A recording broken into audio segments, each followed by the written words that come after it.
Welcome to another episode of Power Move Makers. This series was created with a simple goal in mind: to bring to the table high-level executives, successful entrepreneurs, and just all-around inspiring human beings. Not just focusing on their successes, but more important, shining a spotlight on the journey that they took to get there.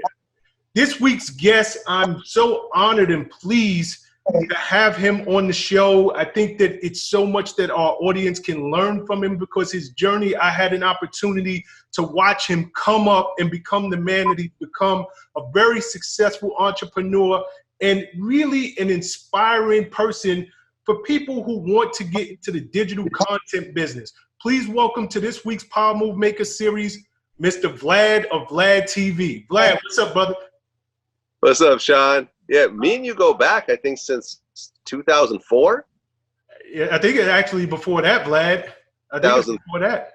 Like, 17 years. Yeah, so it's been a very long time. I mean, you know, these are kind of interviews I love to do because I watched you come up. It's you know, just watching somebody who's young and hungry and ambitious and really stay focused and true to their own vision and succeed, you know, in this business. It's not an easy thing to do. And you, like me, we've watched so many people come in and out of this business, and, you know, so many of them are not even, they're selling real estate now. They're not even in the game anymore. So congratulations to you.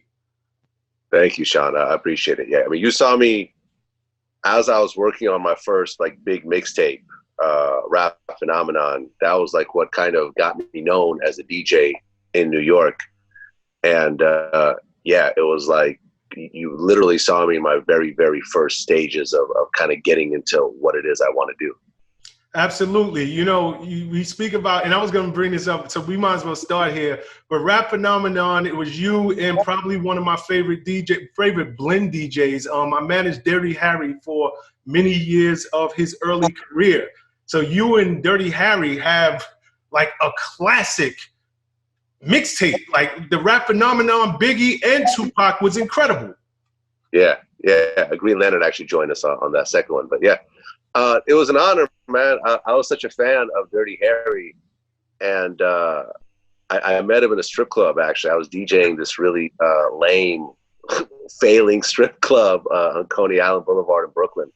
And a friend of ours just brought him by that night. And I was like, oh shit, Dirty Harry, like, you're doing what it is I want to do. Like, you're the hot blend DJ. I want to be the hot blend DJ. And I just stayed on him and harassed him until he agreed to do this project with me. And, you know, it worked out.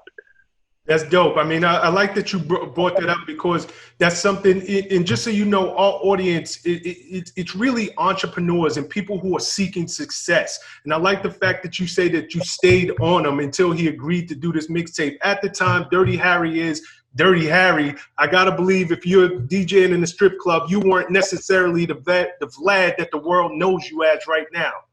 No, Harry had no idea who I was. I mean, I'll be honest. Like, he had never heard my name. He had never, you know, I had moved from California to New York maybe about 9 months previously, and I was just trying to make my name in the mecca of mixtapes at the time. And yeah, I was completely unknown. Nobody knew who I was at all. And through just constant harassment, he finally was like, okay, fine, I'll do it. Like, just put my name second, like, you know, whatever. And to everyone's surprise, it did really well. And it helped both of us out. Now, that's a classic mixtape. Didn't you guys win an award at the Justo Mixtape Awards for it? We did. Yeah, we won. What did we win? I think for the Tupac one, we won Mixtape of the Year. I just remember you guys winning an award for it. I'm not sure what the award was. Yeah. We won Mixtape of the Year for the second. I don't think we won for the Biggie one, but I think we were nominated for the Biggie one. But then we won for the Tupac one. Rest in peace, Justo. That was quite a loss. Yeah, Justo phase on. Shout out to him and rest in peace. Incredible within the music industry and especially toward the mixtape DJs of those days. Yeah. He brought a real award show to a very underground art form, which nobody else was even remotely thinking of doing. which you kind of, I almost feel like you took the Justo torch and carried on in your own way. You know what I'm saying? With your award show. But yeah, man, it worked out dope. And then I ended up doing something called Rock Phenomenon with Rock Raider of the Executioners. It was a rock mashup mixtape, and that won the award for best mashup a year later. And that was the last Justo's mixtape awards because he died from a car accident, I think, a few months after that. Yeah, I remember. I was actually at that the last Justo Mixtape Award, and I won't get too far off topic, but I'll never forget because he, Justo was a great friend of mine, and I wanted to see those awards excel, and every year they kept getting bigger and bigger. And I remember the last year he did it. It was at BB King's in New York City, Times Square, and I bought Diddy by. BB King's was the night before. After that, it was like a bigger venue.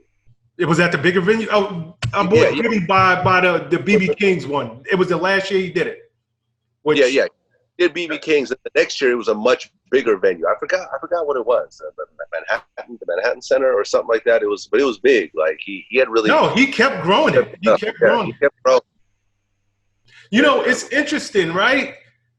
And this is an important part of your story because people should understand where they start out is not necessarily where they're going to end off. Yeah. You're a guy, your name is Vlad for a reason. It's Ukrainian. You're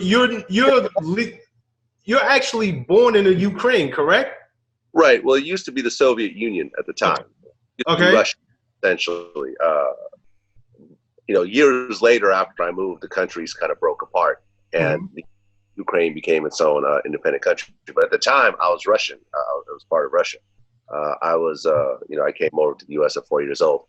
And, when you talk about you don't end up where you start, I went to UC Berkeley. I was a computer science major. I started off as a computer programmer for like about a couple of years, realized that wasn't for me.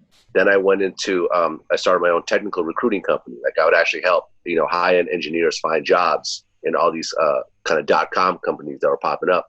And that was like kind of my first real company. And that was doing well.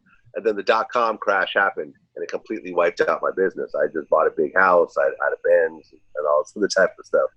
And once again, I totally switched gears again and decided, hey, here's me being out of work and my company's down, shut down.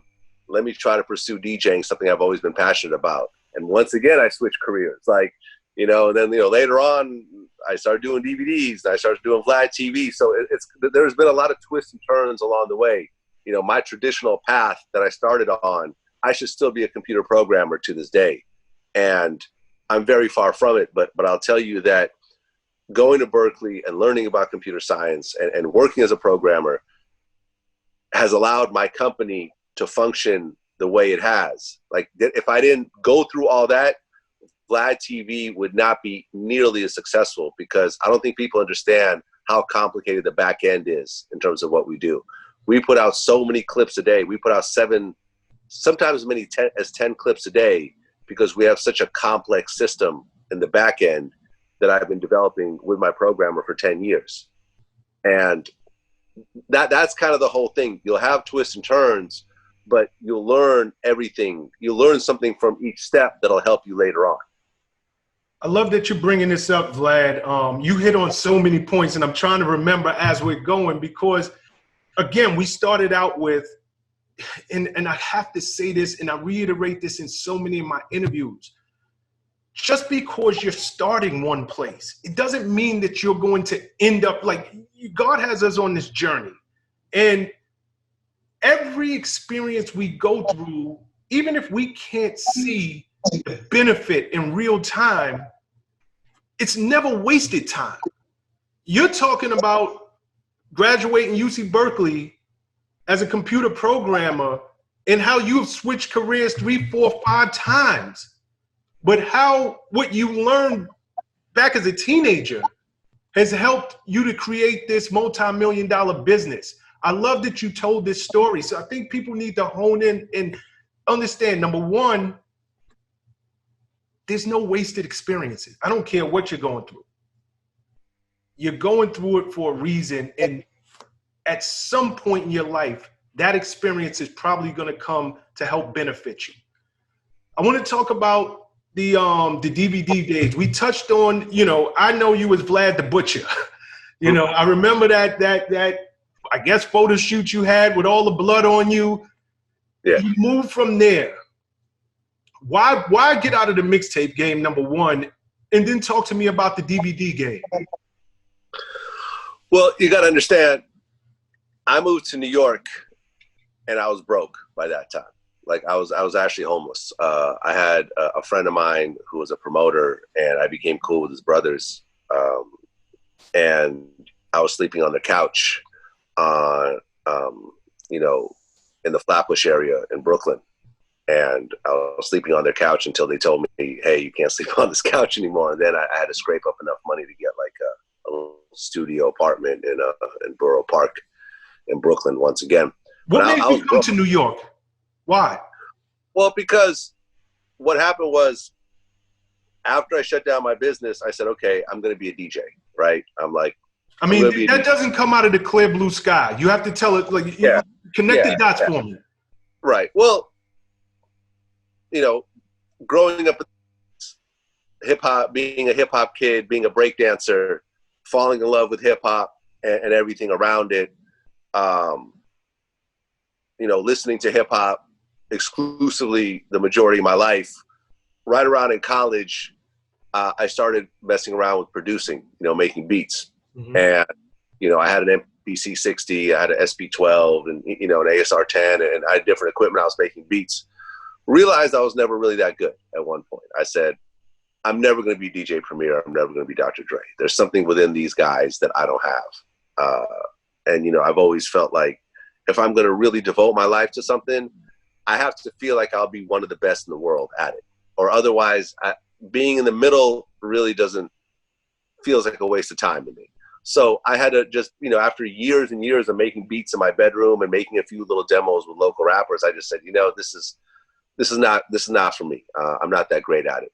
I started DJing one night at a house party I was having. I just moved into a new house. The DJ had left his equipment. He was going to pick him up the next morning. I jumped on the turntables, and it just worked. Like I just got it right away. All those years of producing made me good at putting music together on turntables, right? And then from there, it started with the mixtapes.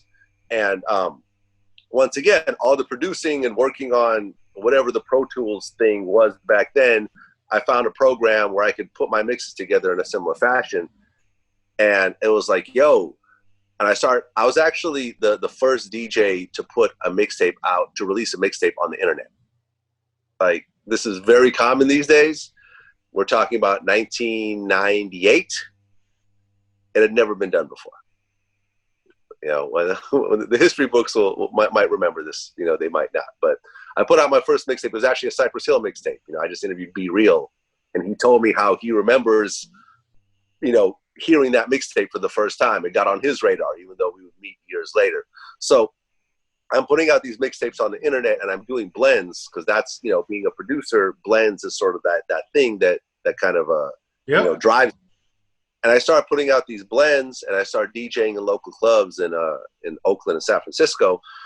And after about a year of this, and as I'm going more and more broke, I'm like, look, if I want to really step it up and take it to, once again, the higher level, this is not going to work in the Bay Area. I'm going to have to move to New York. Gotcha. I'm going to have to the mecca of it, to where all the big mixtape DJs are, with the Dirty Harrys and the Green Lanterns and the Funk Flexes are, and so forth. And also, you know, that's where all the biggest clubs are. You know, I'm going to be the biggest club DJ. I'm going to be the biggest blend DJ. I'm going to be the biggest reggae DJ. I had all types of different plans in mind at the time. You know, I was DJing for Barrington Levy a bit at that time. And it was just all these different plans that I had. And I knew that it wasn't going to happen in the town that I'm at. You know, even though, you know, the Bay Area is not considered a small town, music-wise it is. It's not a mecca. You know, it's not you know, like a hub like New York or LA or Atlanta later on. So I moved to New York, and then it was just like trying to make my way. Backpack full of CDs, dropping it off with the Africans on consignment. then coming back a week later and you forgot your tag, so you can't get paid. And, you know, it was a very rough time trying to figure out when my next meal is coming from, trying to figure out how I'm going to pay my rent, trying to figure out what I'm going to do with my life, because now I'm turning 30, right? Like when you met me, I think I was like 30. You know, I wasn't like a young 21-year-old, 18-year-old that still had lots of years to work it out. So, you know, it was like, what am I going to do? How am I going to do it? I got into the mixtapes, you know, that Rap Phenomenon mixtape did well. Then the Rap Phenomenon 2 did even better. And now I'm kind of in the game. You know, you start off and you created, you know, I hired my man, you know, who I knew from UC Berkeley back then.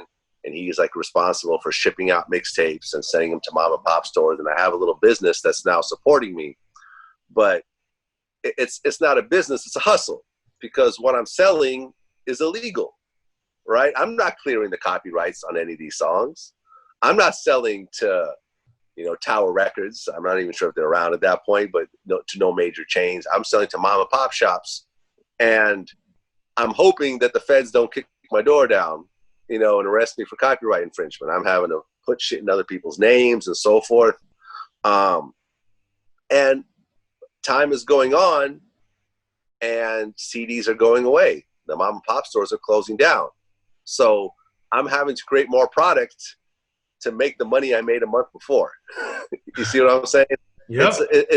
It's a frustrating process, and it's a stressful process. And, you know, even though I'm getting some DJ gigs internationally and so forth, I'm not like Flex that's getting 10 G's a show, or Diplo that's getting 100 G's a show. Like, I'm that dude that's getting a couple $100, you know, to open up for the main DJ. I'm not famous. I'm not on the radio. I'm independent. So as I'm struggling and trying to figure out what my next move is, I do this project with QD3, who's doing the Beef series at the time. You know, QD3 for anybody in the audience who doesn't know who QD3 is. QD3 is the son of Quincy Jones, mm-hmm. You know, one of many children. You know, Rashida Jones is his daughter. You know, that's his half sister. But he also, you know, he produced for Tupac a lot. You know, he did a bunch of songs for Tupac. He did a lot of songs for Ice Cube and so forth. And he had this DVD series called Beef. And I made the mixtape I made 2 mixtapes for the series as promotional items. But I got to meet him. We got to hang out. And he's kind of explaining to me how DVDs work and how documentaries work and so forth. And I was like, oh, I didn't know that's how it worked. I thought it was it required more money and required more equipment and required more rights and everything. And I'm like, I could do that, I think. You know? So I had this old raggedy, you know, mini DV camera, and I just picked it up. And at the time, I think me and Game were talking about doing a mixtape project together. So it was like, well, how about we do a mixtape and a DVD? And he was like, all right, cool. So I'm following him around as he's doing his promo runs in New York. And then I'm going to his house in LA, and we put out this DVD called Devil's Advocate, and it does really well. Like it sells. So now I'm in the DVD game. And, you know, putting together video is kind of like putting together mixtapes, right? As you know, and I'm already being a mixtape DJ. I'm already networking with artists and getting little, you know, drops and little mini interviews already. You know, like I remember being in at Daddy's house, I think, with Carl Thomas doing a very early interview. I don't even know where that thing is anymore. But, you know, Kanye, I met up with Kanye during that era and did an interview with him when he was in the studio with Common, working on Common's album. And, you know, now I'm doing DVDs, and DVDs are, you know, it's a higher ticket item, right? And it's still sticking around a little more than mixtape, than CDs, right? So what are they selling for at this point? What are the DVDs selling for? I think it was like retail was like $15. You would get like maybe 7 or 8 wholesale. Okay. You know, and there was this spot in the Bronx that would just pick up big box. You know, it's like I wouldn't have to ship them out anymore. There was this wholesaler in the Bronx that I would just bring cases to. He'd cut me a check, and then, you know, rinse and repeat. And I'm doing that. you know, as I'm still DJing and doing some mixtapes and here and there and so forth. And then the DVDs start going away. and here I am in the same boat once again that I was with the mixtapes, where I'm having to put out more DVDs to make the money I made last month. And I'm frustrated again. And I'm kind of financially, like, I'm somewhat paycheck to paycheck. And then YouTube, you know, 2008, YouTube had already been around for a few years, but it was just I don't want to get into YouTube yet. I want to go backwards for a second, if you don't mind. Got it. No problem. Vlad, you graduate UC Berkeley. You get a regular job. But everything after that has been entrepreneurism. Everything that you mentioned, you've taken your life in your hand. Where does that spirit come from with you? I guess, you know, I've always wanted to have my own business. Like, I've always felt like I'm going to start my own business and I'm going to work for myself and so forth. But I think when it really hit home to me was, as I'm going to Berkeley, I do an internship at Intel, right? The guy, you know, the company that makes all the chips and pretty much all the computers. Biggest chip company in the world. And so I move out to Folsom, California, and I was out there for 8 months, you know, working for Intel programming while I was still going to school. Like, you know, I took a break from school and did that. And I got to see corporate life at the highest level. Like, this is one of the biggest corporations in the world. Correct. And I'm working at one of their main offices, and I have a manager who's like a middle manager, and I'm seeing his progression in terms of his career. And he had been there like 10 years, and he wasn't broke, but he wasn't rich by any stretch of the imagination. You know, he had a wife and he had a modest house, and, you know, I'm looking at this going, and this is a smart guy. Like, this is not just a stupid guy that isn't, you know, worthy of moving up the ranks. He's a very, very smart guy. But I'm seeing him and I'm like, okay, so if this guy here has been working for the company 10 years and this is where he's at, if I join a company like this, after 10 years, I'll probably be in a similar position. So it doesn't really seem like this is the corporate life. How old are you at this time, Vlad? 20, 21, 20. So you're in your early 20s. 20, yeah. You know, in your early 20s, we're immortal. We think we're gonna live forever. We think we can accomplish anything. Yeah. At that moment, I'm assuming you're in a 20-year-old mind state. Like, I can't go through this. When I'm 30, you know, I'm not gonna be making a lot of money.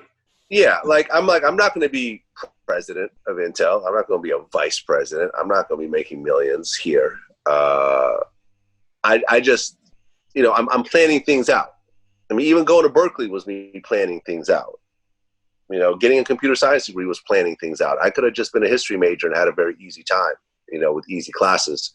You know, the math classes I had and programming classes I had to take was like, oof, it was a rough time. It was rough. I'm not one of these like super geniuses like some of my classmates where, you know, they just breeze through it. Like, it was rough.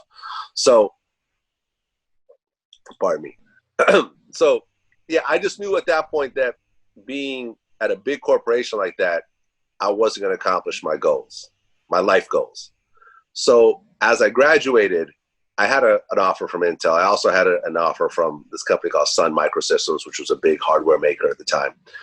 But I got a job. I got a bigger offer from a startup company called NetObjects. And they offered me, I remember I was making, it was like $65,000 a year plus a $5,000 signing bonus.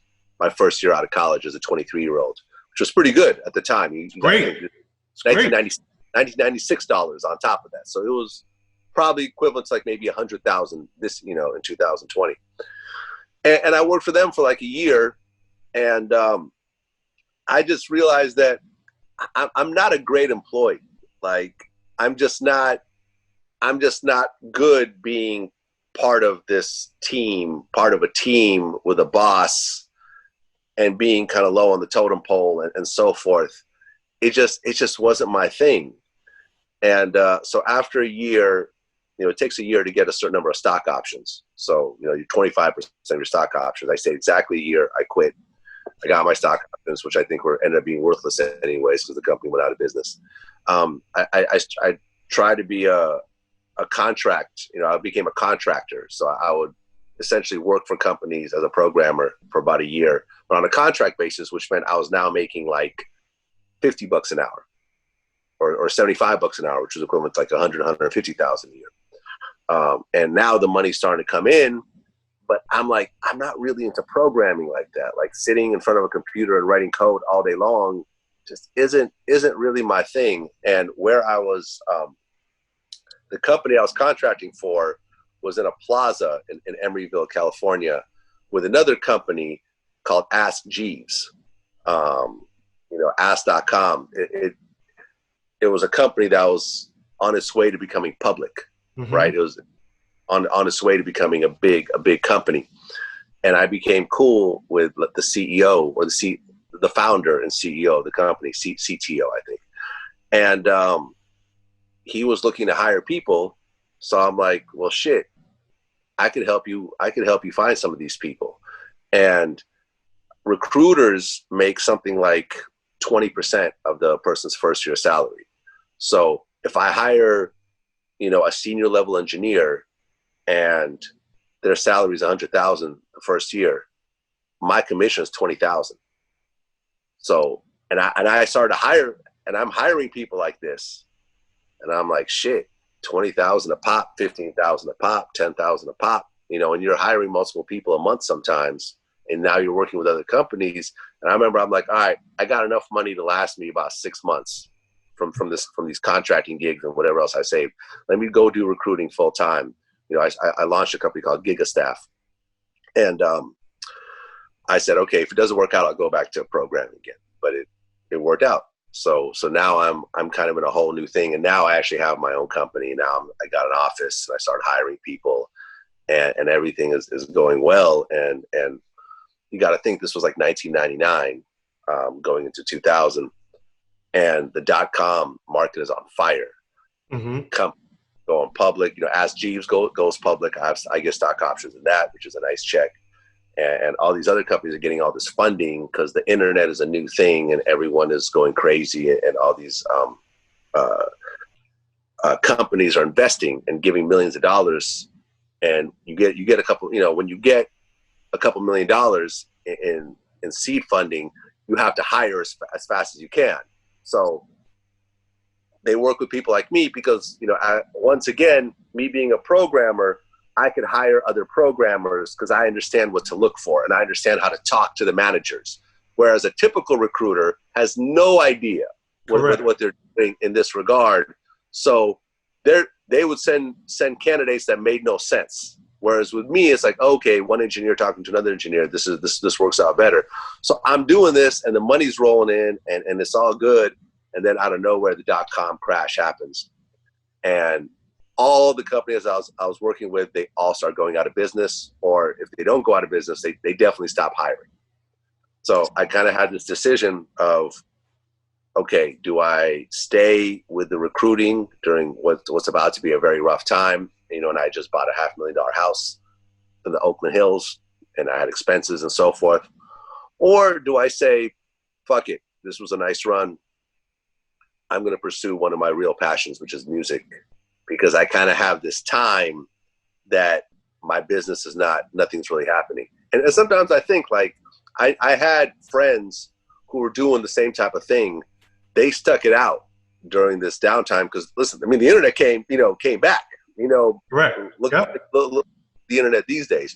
They stuck it out, and their companies, weathered the storm, and it did well overall. And I was thinking, like, if I stayed with it, what would have happened? Would I have grown this big recruiting company or not? Who knows? But I had this passion to do music, and I felt like I had this time in my life where I could do it and at least try it out. And if it doesn't work out, then I could always go back to recruiting. I could always go back to programming. I have plan Bs and Cs.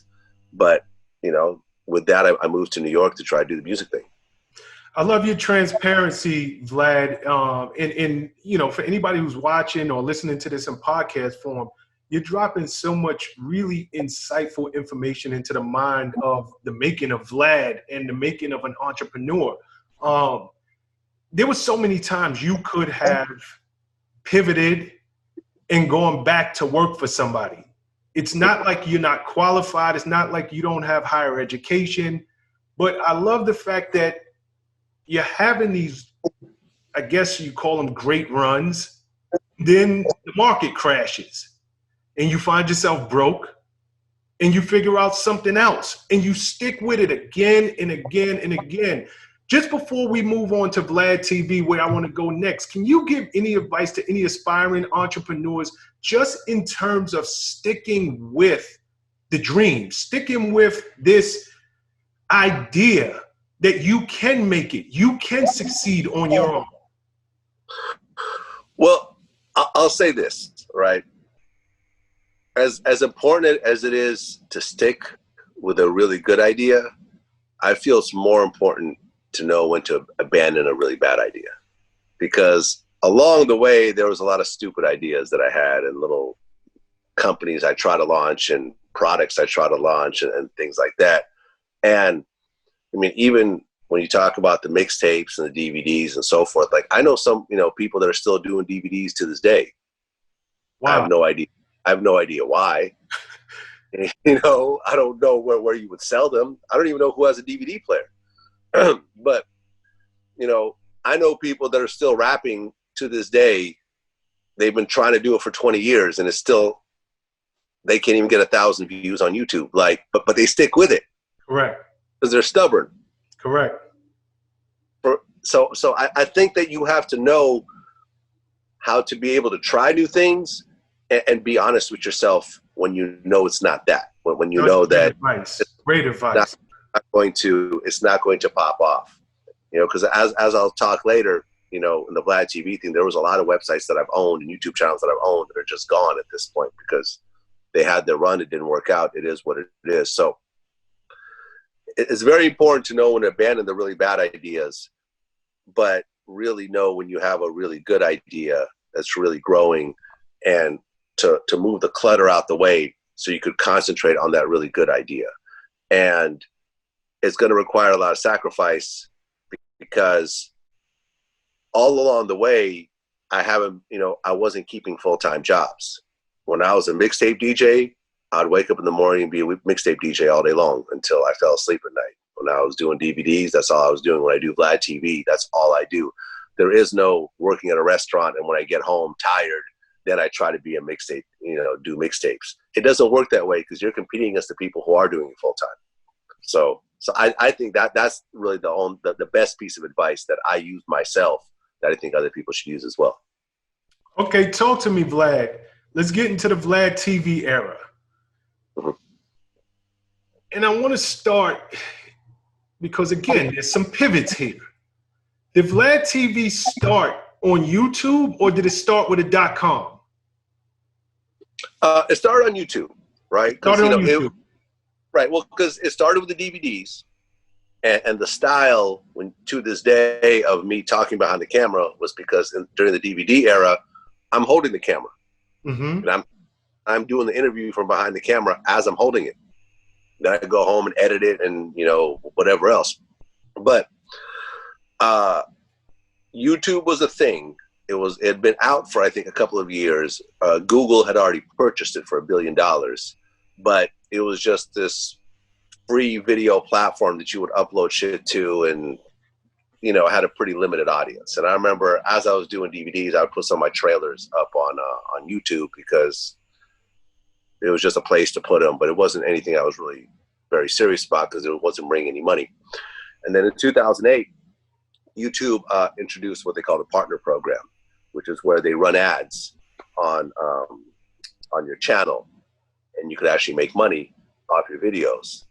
And it was like the light bulb went off. I'm like, oh shit, this is about to be the biggest thing in the world. This is actually taking all this video content. You can upload it yourself. You own it. you run your own ads, and then other websites could embed that content on their platform with their bigger audience, and suddenly bring you views and money and exposure and so forth. And it was like, all right. And, and once again, when you talk about all the connecting points, I knew someone who knew someone at YouTube. And when they introduced us, the guy at YouTube was a fan of my mixtapes. Wow. At that moment, you saw YouTube as the future of your business. Not just my business, but just the future of video altogether. Back in 2008? Yeah, 100%. Okay. And once again, this is my computer science background. And I remember back in '97, I was hanging out with these guys, these programmers that were like creating their own streaming video platforms very early on. And I was kind of seeing kind of how it was all coming together and how it works, and the technology behind it and the bandwidth required. And I knew, like, okay, right now, YouTube is still a very small business, but as internet speeds increase, when people start, after people's cell phones, because, back then was like BlackBerries, right? Exactly. There was, I'm trying to think when the first iPhone, let me see. First iPhone was 2000 and I think it's 12 or something, 12 or 13. Well, as the iPhone, I think 2008. The iPhone goes back that far? Right, 2007, right. So you got to think the iPhone is just being introduced and so forth. And I'm like, all right, as these things increase and as technology catches up, YouTube is going to be the biggest video platform, period. And here I have this early adoption on this platform where I could do what I want to do, and I could kind of make my mark early on, because no radio station wanted to hire me, no TV company was really trying to work with me like that, no film companies and so forth. I'm like, okay, here's a chance to do it on my own. So I just dropped everything else, and I said, I'm just going to do YouTube. I'm just going to create videos for YouTube. And that just kind of started my journey. Was it an overnight success for you? What was an early indicator for you that, okay, granted, you have this computer science background. Mm-hmm. You're thinking to yourself, YouTube is going to be huge. The iPhone was just introduced. Mm-hmm. But in terms of practical application, you're starting to upload videos to the site. You create VladTV. Does it overnight pop off? Like, what tells you, okay, my intuition is right, I got to stick with this? Well, it's not an overnight pop off, but every month it's getting a little bit bigger, right? Every month is getting a little bit bigger, and I'm starting to kind of figure out what to do, and I'm starting to kind of figure out my lane, and I'm interviewing people that other people aren't really interviewing, and these videos are making money. And the thing is that it creates a bit of a snowball, where you release a new video, but then all the old videos are still getting views and making money. And like, as I'm creating my catalog and making my catalog bigger day after day. And the original idea, which is still the idea today, was every day we're going to release something new. Every day, 365 days a year, Christmas, New Year's, Halloween, Thanksgiving, whatever holiday people are celebrating, we're putting out something new for people, because the internet doesn't sleep. So you're starting, is this one new piece of content a day, or is it more than one piece? I know you're up to 7-8 pieces now. How many? Yeah, well, originally started with one, right? You take one, and I knew I couldn't do a new interview every day, so I'd have to chop up the videos. And I also knew that when it came to people's attention spans, if they're at their laptop, they're not going to sit there for an hour like they do in their living room with a TV. 5-10 minutes is more of a, people are still, you can retain them. So I'm chopping stuff up. Everyone thought it was a stupid idea. Like, nah, you're putting out too much content. Nah, people want to see the full interview. Nah, people, You know, your questions are too, you know, you're asking questions, you know, people don't want to answer. Like there's all these things of people telling me, nah, this isn't going to work. You know, the guy I'm doing the documentary with is like, oh, this is a waste of time. You need to just work with the film company. It's like, but I'm like, nah, like I'm seeing by the numbers what's happening. So I don't really care what other people's opinion is, because I'm watching the numbers. I'm a stat guy. You know, I go through statistics every day. I check traffic. I check everything. You know, I do spreadsheets, and it's like, yo, this is working. So month by month, it's increasing. It's increasing. And then, you know, I launched the website. Sorry, I launched VladTV.com, and that's now becoming its own business. And you know, and then I start to kind of launch different companies and, you know, different websites and so forth. You know, I launched Sneaker Watch, which is you know, which was a sneaker a sneaker website and YouTube channel that was running for a while. But really, you also had celebrity school pics, right? Celebrity school pics. Yeah. You know, I had Heavy. I had Trailer Obsessed. I was a partner in Barbershop Connect. I was, you know, I was trying out a lot of shit, but eventually all those companies got shut down because Vlad TV was the main thing that people were checking for. Got you. I want to talk to you because you're in this space. Everybody knows Vlad TV, even if they don't know DJ Vlad. Mm-hmm. What makes you so different? Because there are radio stations out there who have jocks who interview people for a living. This is what they do. Mm-hmm. Now those same interviews are just going on the radio stations, YouTube, and, you know, .coms. But it's something about these Vlad TV interviews. Number one, what makes you different? And number two, is it, as an interviewer, is it a skill set that you developed over time, or did you realize early on that I have a knack for this? You know, I'm a little better than this than, you know, people who are getting paid to do this every day, working at radio stations and or television. I mean, I was not great at it in the beginning. This was a skill that you develop over time. And, you know, it isn't until you don't really realize until you sit down with someone who's doing an interview for the first time and you kind of see how they operate. You're like, oh, okay. Like, you know, me and Jamel Hill, when I interviewed her, we talked about how interviewing is sort of like a craft. It's not something you can really go to for, and when you graduate, you're an expert at it. You just got to chip away at it year after year, like you're, you know, a leather worker or something, you know, something that just kind of, you know, you make swords or cutlery. Like, it's something you just keep working on year after year and you get better at it. But what I think made what we do is different. I mean, because think about it, at the time, there really were no podcasts. There were no, you know, things like that. Most interviews happen on a radio station format. And I mean, even to this day in 2020, if someone does an interview at a radio station, only if, you know, they'll play maybe 5 minutes of it, you know, between music, between commercials and so forth. So we kind of had this advantage of having a long form format where I could sit down for someone with an hour and put it out and approach it completely different than someone at a radio station. I could also focus on people that are not on promo runs or the A-list artists and so forth. I could get people that are just, you know, have very interesting stories, but are not household names, you know, street guys, rappers from the 80s and 90s, actors that haven't done a movie in a while, but have some classic films under their belt, people that the mainstream kind of ignores.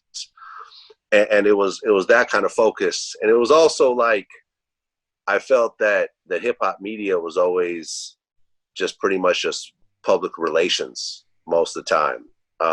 They weren't going as hard as Barbara Walters or 60 Minutes or Geraldo Rivera or you know, some of these like legendary interviewers, where they ask the really tough questions and they dig in, and you know, the interviews aren't always comfortable and fun and cheery, but the effect of them are timeless. Mm-hmm. You know what I mean? I saw a Barbara Walters interview with Trump from the 80s that's now circulating because she went hard in that interview. And that was sort of the approach. That's who I looked up to. I looked up to 60 Minutes. I didn't look up to Sway. You know what I mean? And Sway has his own lane, but that wasn't the lane that I wanted. And I started doing those types of interviews. And even though, you know, you see the comments of, you know, you're the feds or you're the police or whatever else, the audience loved it. The audience ate it up, because those are the questions in the barbershops. Those are the questions that people have with their friends. You know, like, oh, you know, when he talks about that in the song, is he really, you know, is that real, or is he just making that up? Or, you know, oh, does this person really, is he as authentic as he claims to be? Or has he done the things that he said that he did? I ask those questions and I bring it up.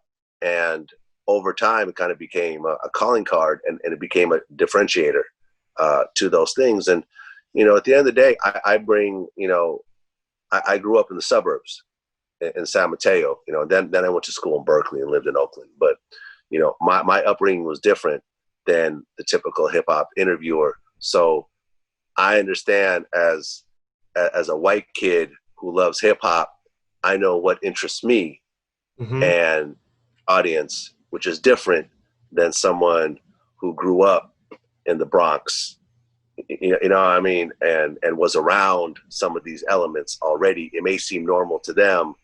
For me, it's not normal. So I'm going to ask certain questions that other people aren't going to ask. And that just sort of became a style that to this day is still being used. Vlad, a couple of questions. Number one, you do interview people who have these crazy stories, but they may not be mainstream. And I remember when VladTV first started, you guys actually used to have music videos, and, you know, you moved on from that and you went heavy with the original content. Did you start picking up these B-listers, C-listers, actors, porn stars? Was it just because it doesn't matter? Hip hop culture is broader than just music artists. Right. But I'm looking for people with interesting stories. Or was it just because you couldn't get the A-listers? Kind of a combination of both. I mean, listen, man, if my schedule was filled with Kanye, Chris Brown, and Jay-Z, then I probably wouldn't be, you know, interviewing people like Mob James or Keffe D or, you know, the surviving member of Milli Vanilli. But I didn't have access to those people. And what I also started to notice was that when I get people who are sort of at a bigger status, they have so many PR people and managers around them.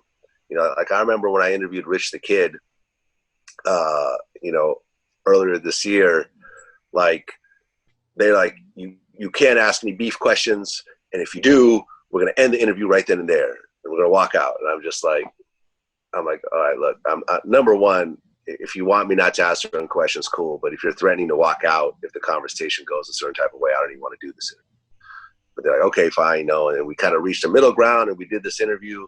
And although Rich the Kid had sold millions of singles and was, you know, had songs with Kendrick and was like, you know, his last album was a really huge album, it ended up being such a boring interview because every question, you know, there's people on the sidelines like waiting to jump in case I ask the wrong question. He's like not really answering a lot of questions, and he's not really like trying to open up and talk about the things that people want to talk about. Like, you know, people want to talk about the fight he had with Lil Uzi Vert.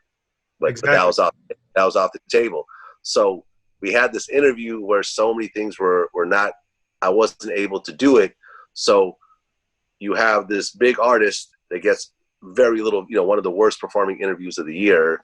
And then I could take someone that no one's ever heard of, but the story's so dope. And this person's so open to talking about everything in the details that it'll get 10 times the views of the so-called bigger artist. So it's one of those things where you have to you take your limitations and you turn them into you know, a victory in a way, you know, by figuring out ways around it. You know, you do ask the hard questions.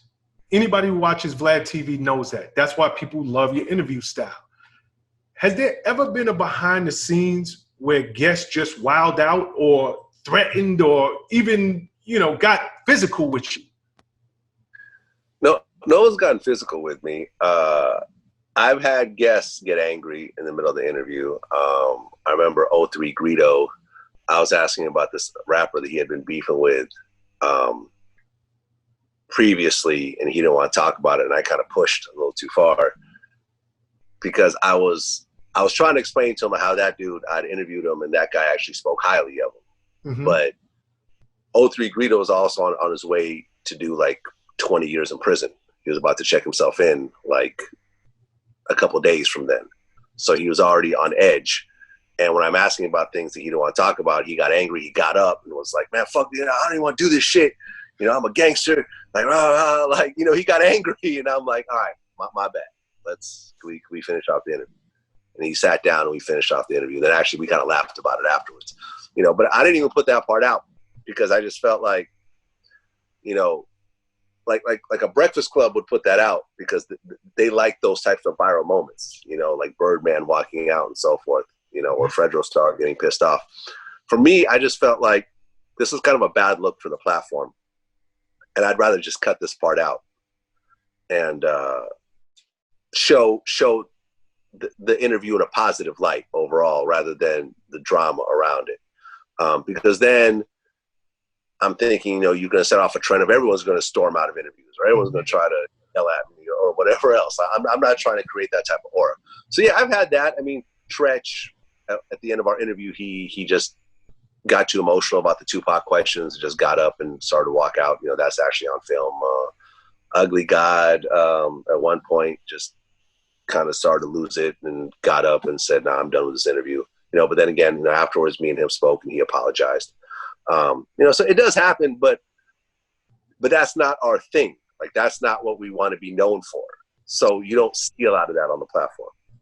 No, you don't. But again, you ask very in-depth questions that the audience wants to know. And like you said, when you're dealing with bigger, more established artists, I've been in the industry forever. There's typically managers, PR people, and everybody else sitting around the table like, no, you can't ask that. So the fact that you do get away with these questions, I'm just wondering behind the scenes, because there's somebody else, right? The best form of flattery is imitation. There's somebody else out there who is looking at you and saying, hey, Vlad's got the formula. I'm going to go to it. And I'm just, wondering, how does this go down behind the scenes? So, yeah. Well, I mean, it has happened, right? Say Cheese TV, No Jumper. Yep. I've interviewed both these guys, and they told me that they looked at VladTV as the blueprint, which they took their own spin on it, and they developed, successful companies with it.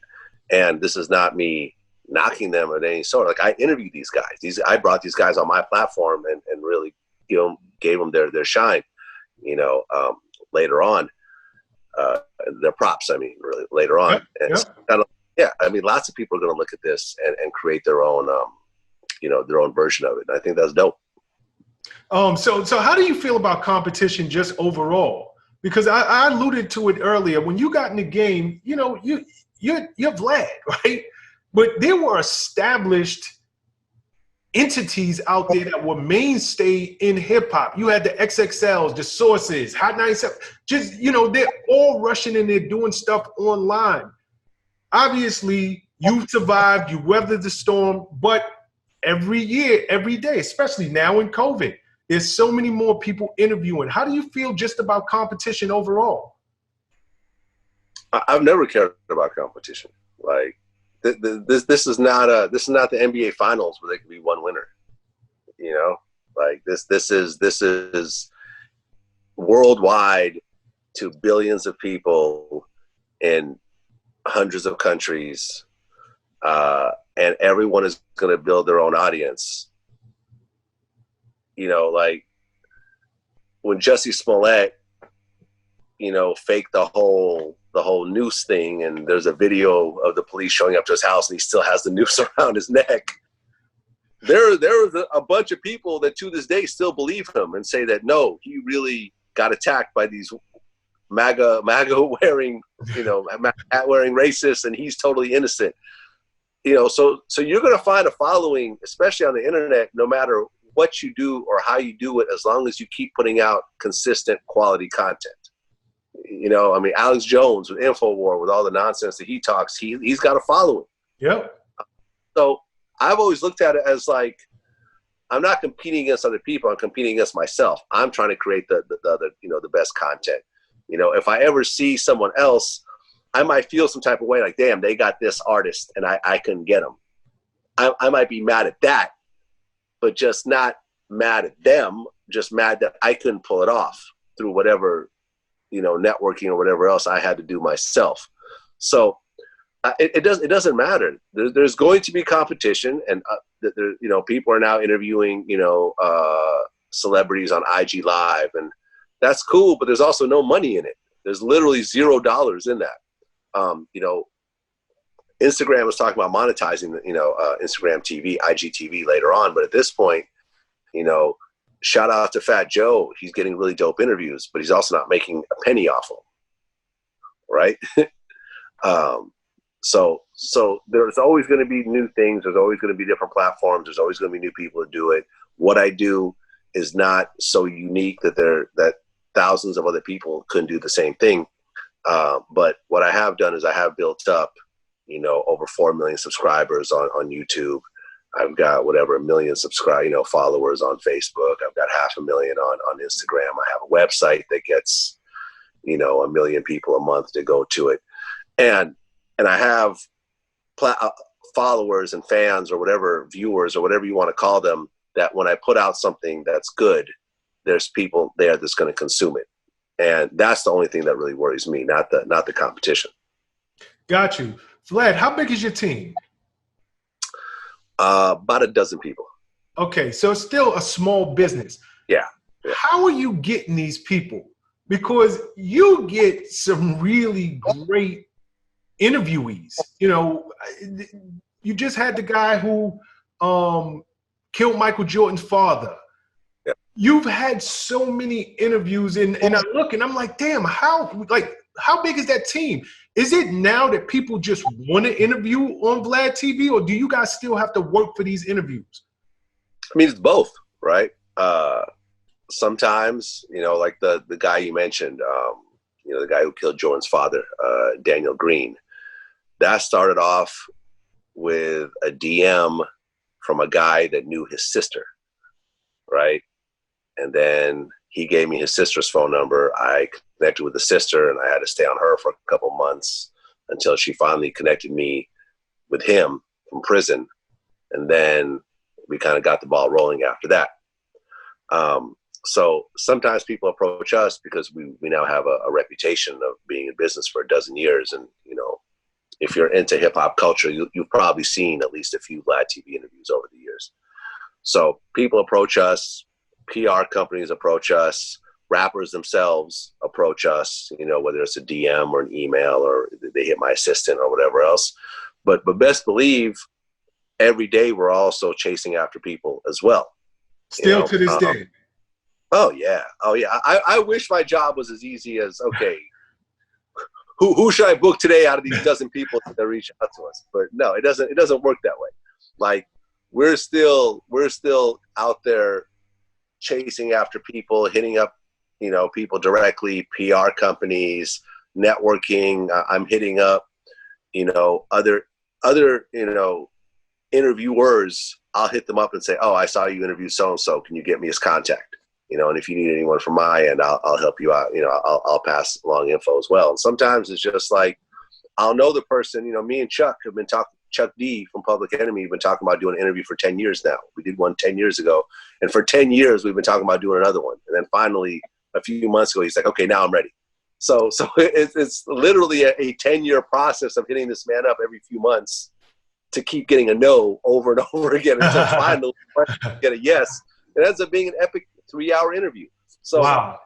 And sometimes it's just like, because look, as an entrepreneur, you never really stop working. So at night, I'm watching Netflix and I'll watch some documentary and I'll say, that's an interesting person. Let me go read, Kente, my assistant. I'm like, hit up so-and-so. And, and I'll be watching whatever, a TV show. Oh, that guy looks interesting. Let's hit him. Let's try to hunt. Find him. Or sometimes I'll be watching someone else's interview. Oh, okay, yeah. I bet you I could interview him and get a completely different story out of him. With my style of interviewing. So it's those types of things. We definitely monitor our competition. Mm-hmm. We have like editor reviews to see who else is out there. Because at the end of the day, if someone's on a promo run, you'll have a slightly easier time to try to get that, as opposed to if that person isn't like focusing on their album or focusing on a movie. So let me ask you something, Vlad. And just moving the interview along, how much you're putting out 7-8 pieces of original content every day. Number one, how much of your day is spent interviewing? And number two, you interview people who are not mainstream, but you have these deep dive questions. How much research are you doing on each guest? Or is it just letting them, take off and just run, and you're picking up on anything that they might say and be like, hey, this is a great follow-up question? No. We do a lot of research. We do a lot of research. That person's written books. We read those books. If there's a documentary, we read that, we watch that documentary. We go through their Wikipedia page, or we watch their other interviews. We listen to their music. We look at their social media. We talk to people that know that person. We see if there's certain things that have been touched on but haven't really been explored. So when I sit down with somebody, I have a blueprint already. I have a beginning and an end. Now, along that journey, things veer off in different directions that I wasn't expecting. A person mentions something, it's like, oh, okay, let's go off on this tangent for a while. Or I didn't know this, so let me explore this. Because you never know. It's like you don't know what that person is going to say or do. So there's that. And I remember when I was in the UK, I did a run where I interviewed a bunch of UK artists. And I interviewed Tim Westwood. And me and him were talking, and he was like, he never does research. He never does, notes. He just likes to feel a vibe and do that. And, it's worked for him, right? He's been doing this since Westwood's been doing it forever. Forever. He's a legend at this, but it's a completely different approach to how he does it and how I do it. With me, I know what I'm trying to do before I start. It's almost like leading questions. Like, if you go into a trial, I usually ask a question already knowing the answer to it. And there's also an art form in how you could ask a very uncomfortable question by easing into that question using some related questions. If I start off and say, in the first 30 seconds, say, okay, so tell me about the guy, the way, tell me about this murder. Like, you're going to get a very different answer than if that question gets asked 45 minutes into an interview where the person's already explained a lot of things and they've already kind of navigated around it and so forth. So there's that. But yeah, it's a very, there's a lot of research that gets done. There's a lot of notes that gets done, and there's a lot of preparation. And I think people see that because at the end of the day, it's a story. It's story time. Yeah. By the time the full interview is released, this person is telling a story, and it's a very interesting story. And I'm navigating that. The person's telling the story, but I am navigating that story from beginning to end. If I just let the person say it how it is, it'll be a mess. It'll jump to the end, and then they'll start throwing in details from the middle, and it'll just be a big jumbled, mess. And I've seen other people do interviews without having a blueprint, and it's all over the place. So I feel like I kind of structure it a certain type of way. People have called you the feds, people called you culture vulture, people called you whatever, right? Yeah. Have you ever, but at the end of the day, you're interviewing people, they're providing the answer, you're not putting a gun to their head. Are you ever surprised yourself sitting on the other side of the table? Like, I can't believe this person just admitted to murder, or this person just admitted to whatever. Does it, now we all know that people have discussed murders on your show, on your platform. Yeah. when this first started happening, were you thrown off? Like, I almost can't even believe that they're this open. Well, no, because I already know the story before we start, right? But that doesn't mean they have to answer the question. Right. But, you know, at the end of the day, the person already kind of knows what they're going to talk about when they go on VladTV. It's not usually a big shock, right? And if you do a crime and you go to prison and do your time for that crime, or if the crime happened past the statute of limitations, a person understands that they could talk about it without any legal repercussions. Now, have we put out interviews where we talk about murders and the victim's family gets upset after the fact, or the person's friends and so forth? Yeah, that happens quite a bit. But we're talking about things that have already, you know, are already out there.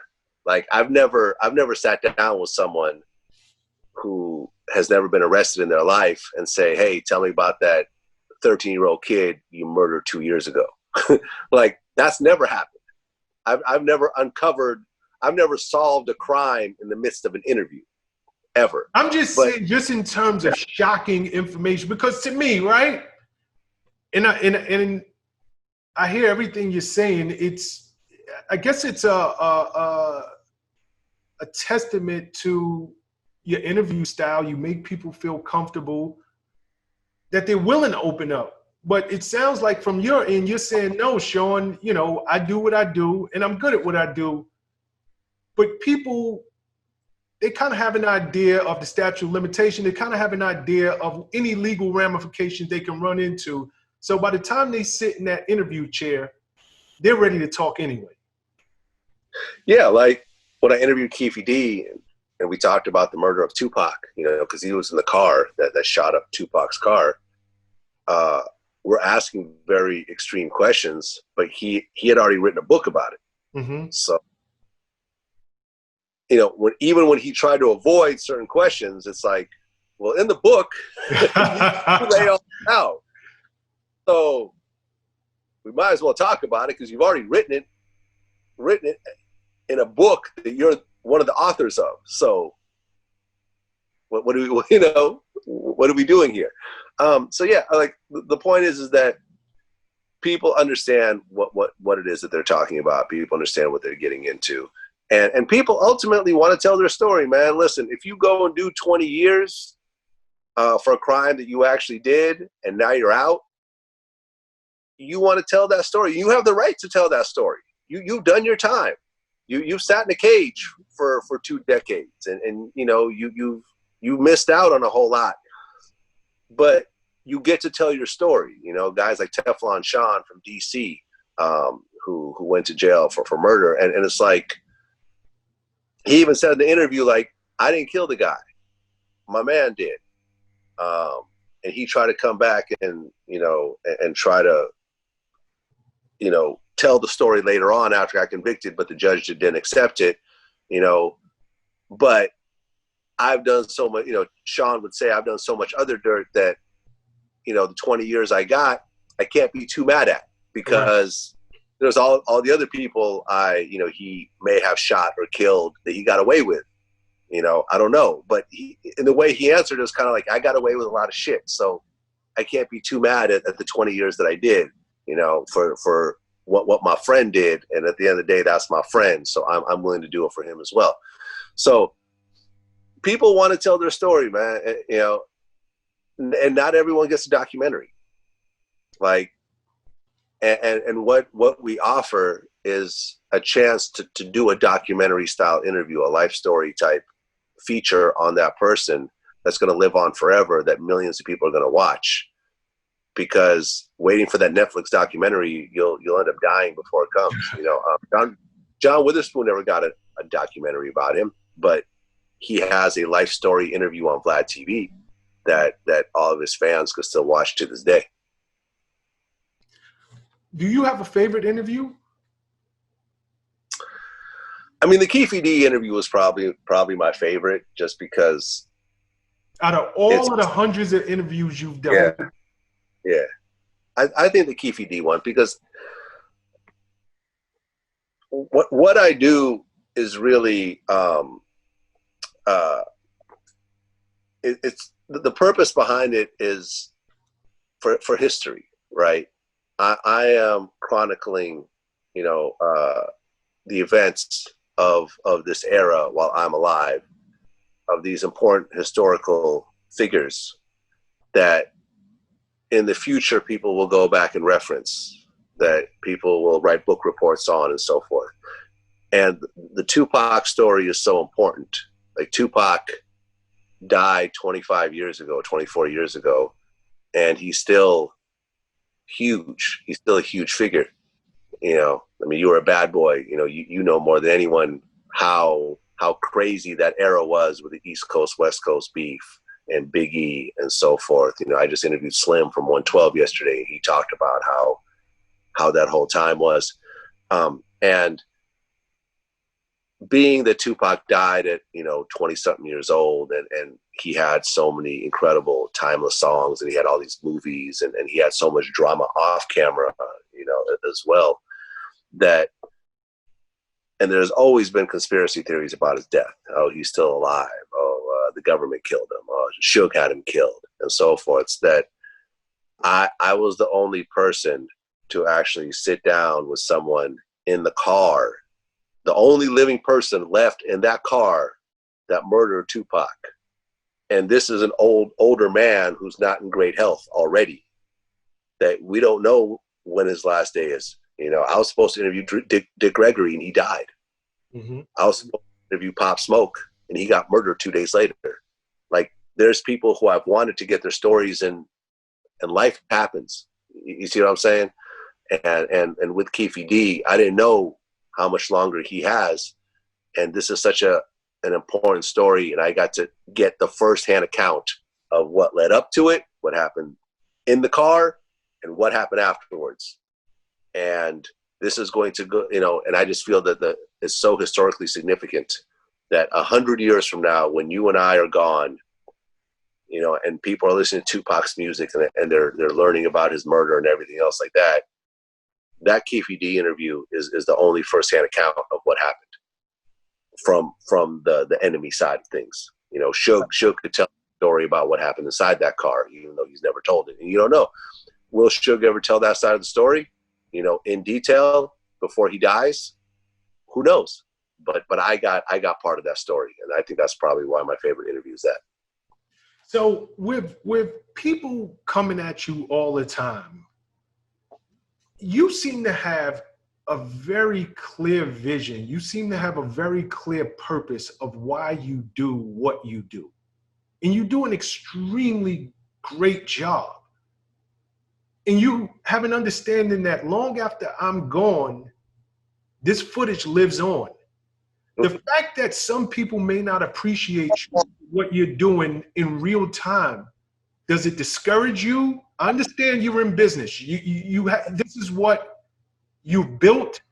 It makes millions of dollars annually.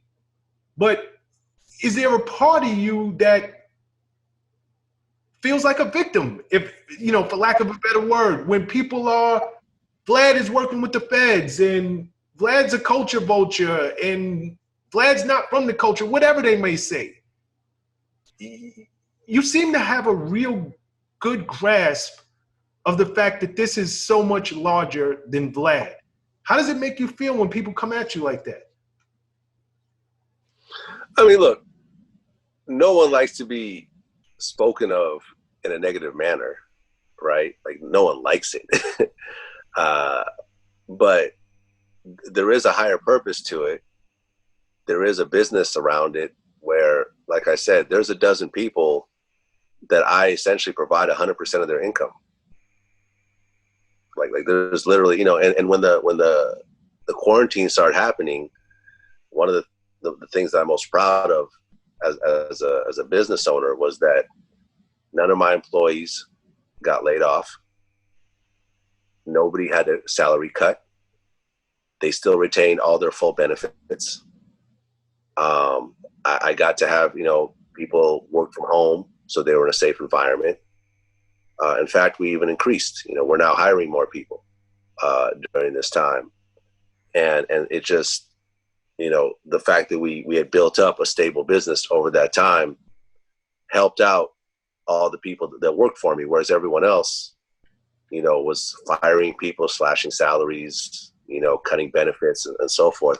So if all these things, you know, a dozen people get employed, millions of people get to watch every day and tell me about how their lives got changed from watching these interviews and the things that they've learned. You know, I have a comfortable lifestyle myself. I get to wake up every morning and do what it is that I want to do. I get to talk to who I want to talk to and not talk to who I don't want to talk to. All that. And the only downside is I get called a culture vulture or a fed every so often. I think it's a pretty good trade-off. I think most people would take my would trade places with me if you know, if you weigh the positives and the negatives around. So that's not keeping you up at night. No, man, it's not keeping me up at night. Definitely. Before we wrap, I want to talk about your iHeart deal. Mm-hmm. Why now? First off, what does the deal include, and why now? Well, the iHeart deal, I mean, essentially, we haven't had our content on the streaming audio platforms in many, many years. I was working with another company way back when, but it really just proved to be unprofitable. So we shut it all down.